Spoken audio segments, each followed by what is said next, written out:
But marketing for me, I fall in love because it's such an art. It's an art where the user connecting with us, technology, we have product and we sell them and we solve certain problem. So that my journey as a marketer start back in 2017, 2018 in Henkel. I continue the journey as marketer, fall in love with the art and the magic of being a marketer.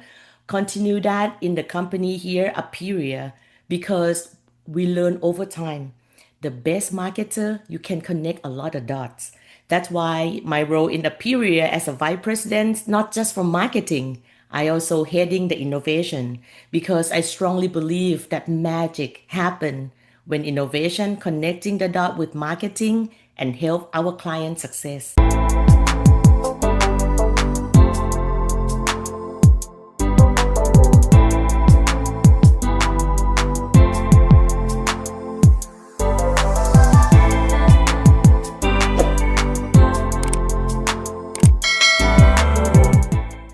Welcome to the Brand Brief podcast, where we discuss the latest trends and key strategies that are driving brand growth. This podcast is powered by Brand Method Media Group, and I'm your host, Kelly Kelly.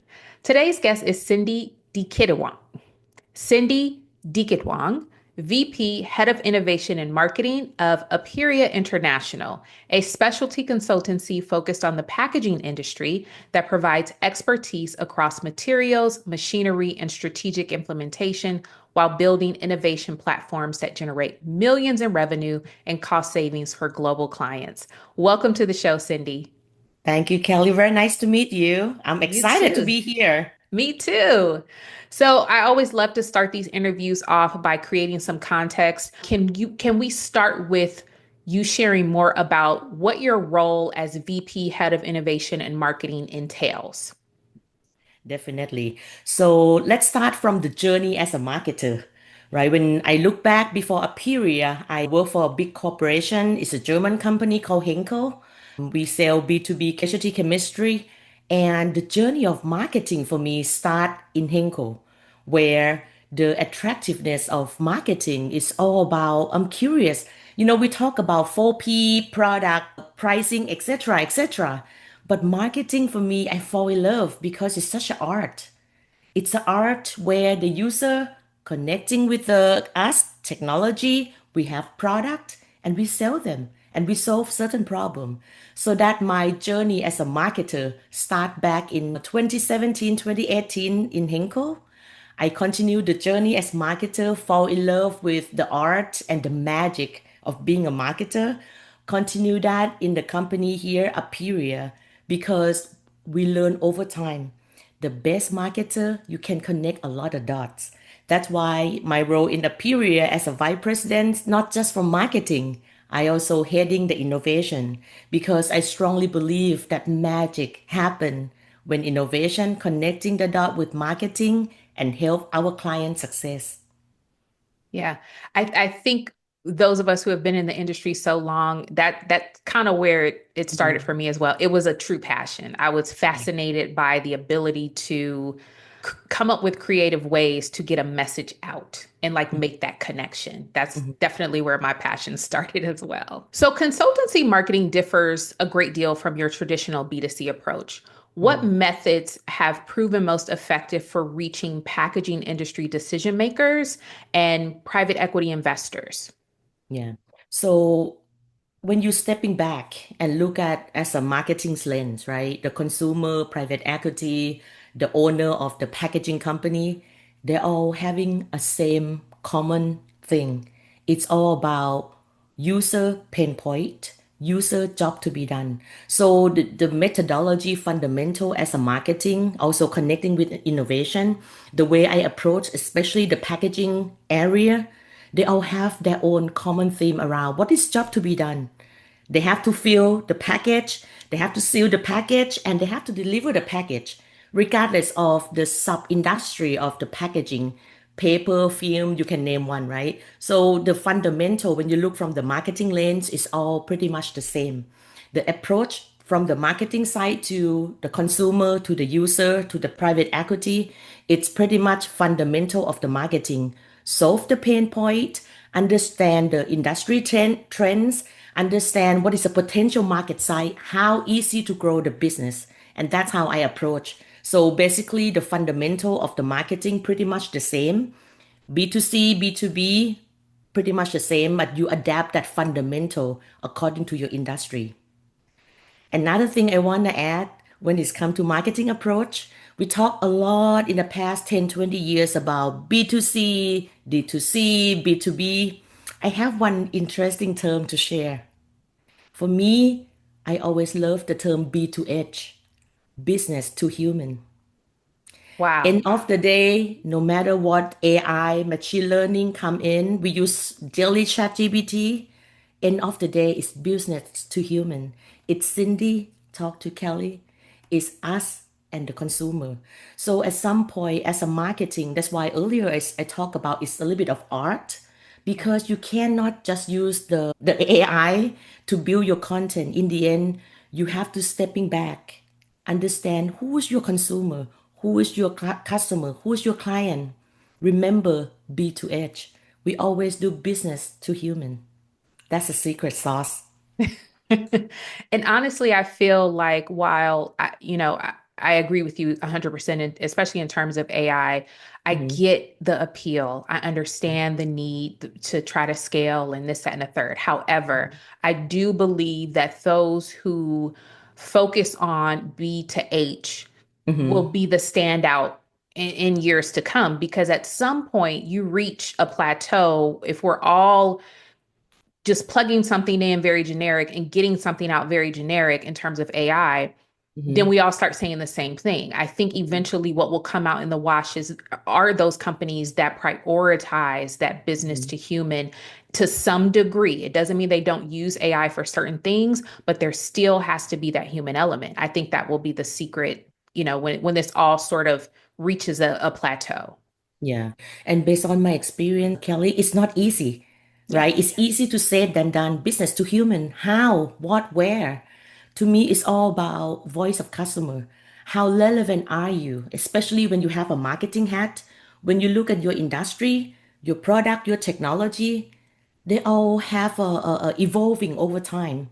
So sometimes you believe you understand your customer. How often you conduct voice of customer interview and Yeah. how you do that, right? Remember, your customer have a diverse community around the globalization of your customer location, right? The new generation come in. Is Gen Z, Gen X, are they the same? The perspective, perception, how they look at the branding, how they look at the product is so much shift. Therefore, sometimes you feel, I know my customer.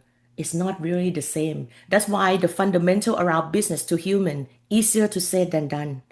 Ask yourself, how relevant are you? Do you listen to your customer? How you listen to them? And who are the customer that you listen to? Is it the same set of your network that you deal with 5 years ago? Are you open up your lanes and say there's a new generation coming in? Are you consider that the company might expand globally, right? So the voice of customer from Asian-based customer, I'm sure is a different when you ask the European customer. So the business to human voice of customer is huge topic and it's complex. Therefore, marketing is have an important role, right, to really understand because everything about voice of customer it's easier to do in the way that you do in the past, but it's challenging to do in the way that can move you and your brand forward. Yeah. Years ago, I worked up in-house marketing for a law firm, and this is 2017.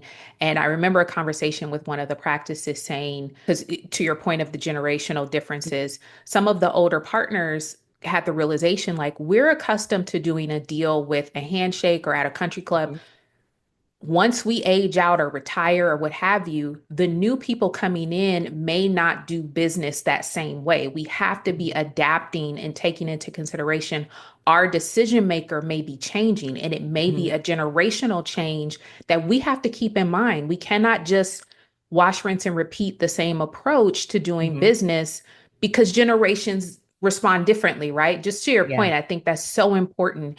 And I think it requires someone with a human hat to say. Mhm. Yeah. How do we approach this based on this and based on where we want to go? How do we approach this as opposed to just saying, AI, build me a marketing plan for Gen Z or whatever? Like that, that wouldn't be wise. Yeah. I always tell my team when it's come to this dynamic, right, where people don't just buy what you make, they actually choose why and how you make it. Yeah. This is a huge reflection when it's come to the brand presence, how you develop your brand, how do you build thought leadership around your brand. Just remember, they don't just buy your product. They want to know why you make them, how you make it, right? Sustainability now become one of the huge driver in the market. It's not just the sustainability that we think in the past. It's sustainability that help you compete, right? So I think again, the status quo shift so much in the past 5 years, especially Yeah. after COVID. So again, marketing has a lot of things to really consider, be mindful about what drive what. Yeah. Yeah. So, speaking of the cultural differences you mentioned, you guys have a presence across multiple continents. How do you ensure your marketing messages resonate across different cultures while maintaining the consistent brand positioning in the consultancy space? Yeah, this is a very good question.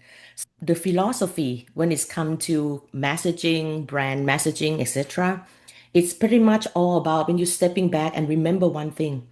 The product and technology comes and goes. The pain point, the challenge of the consumer, always there for us to solve, right? So when you're thinking about messaging your brand, positioning yourself, especially in the consultancy space, for me, it's important to understand what is the pain point, what's the challenge. Pain point and challenge, fundamentally, they are across the board, same without the different in the region, right? However, how we say it, we have to really understand that culture around the different region, different country, but the fundamental of the pain point and challenge is there. So when you start that have that strong fundamental in your brain as a marketing innovation as well, is that you start with what pain point, what problem that they try to solve, right? And you pivot your message according to the culture. So that's how I approach this messaging across the region. So, you all mention measured by the value we create for your clients, right? What specific metrics do you use to prove innovation ROI, and how do you track long-term value creation versus Mhm. short-term wins? This is a great question. Again, Kelly, you have a good question to ask me today. How do you know you're successful as a marketing, as an innovation? How you measure the return of investment? This is a magic or tricky question. You can have a 10 different direction of how you answer it. For me, sitting here on the seat of consultant, the fundamental way of measuring your success is one thing. How you help them grow the business. Period. And you grow business by increase number of sales, by helping them with a margin, profit margin increase. You can help them with cost. You can help them with continuous improvement. But in the end of the day, a billionaire question from the CEO, how do you help growing the business? Right? So if you have that as a backbone of your return of investment, you can break it down into so many sub metric around the growth, right? You growth by the top line, the bottom line, saving, efficiency, effectiveness. So that is around the return of investment that I find that to be most effective. Of course, you have a soft, let's say, soft element of your success, Mhm. right? Number of the new customer acquisition that you have, the repeated customer that you built, right? You grow into the completely white space, open up new market, new space for you. So that is also another element that you can look at it, especially when you're in the startup area, right? So you might not have a top line growth in the first 3 years, but then when you look at the new customer that you acquire over the year and how many repeated customer that you can build that kind of royalty program with them. So that is how I see how you measure the success overall. Looking ahead, which trends do you see most significantly impacting packaging companies and their need for external consulting? And how is Aperia positioning to capitalize on these shifts? Yeah. As you see with dynamic of how we dealing with the tariff, all dynamic around the new presidency, around the country, the packaging will have a lot more of the localization, meaning we will do things locally in the US. We might have a Western region, Eastern region, but I see the big shift of more and more that we do things locally, meaning within the country, within the region. And that is something that we need to pay attention because when it comes to the packaging area, the role of the contract packager coming in more because you will require a lot more of the localite of your packaging company that support you. All the new startup that coming in, they also require they can't do things by themselves, right? They're gonna need to start looking around who can be the co-packer, who can be a contract packaging company that can help them. So that in at least for the short term, I see that's a big trend that we need to pay attention. That's why the role in Aperia, when we support or help our clients, we also help them not just from helping them grow the business, but we also stepping back and say, what is the value chain that you have to deal with? You get the raw material, meaning the packaging material. Is it from China? Is it from somewhere else? How do we help them go to market from the value chain that we have to deal with a lot of supply chain disruption, the complexity around the along the ecosystem? So that's going to be a big topic around packaging area. You look at your ecosystem because again, you cannot go far by yourself. You have to go far with your ecosystem partner. Yeah. And what's next for Aperia? What do you guys have coming up this year, next year that you're very excited about for the company?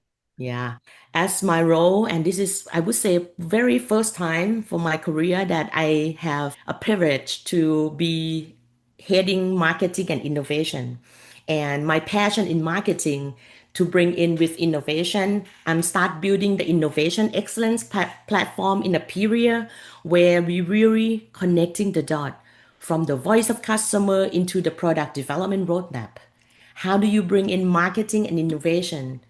The more closer they are, marketing and product development and R&D, they are business best friend, right? Business besties. We the more we can connect the dot between these two functions, the faster we can really launch the product to the market, more successful of the product launch, shorten the development cycle time, and be able to bring the new product introduction in the very effective way and solve the consumer or client pain points.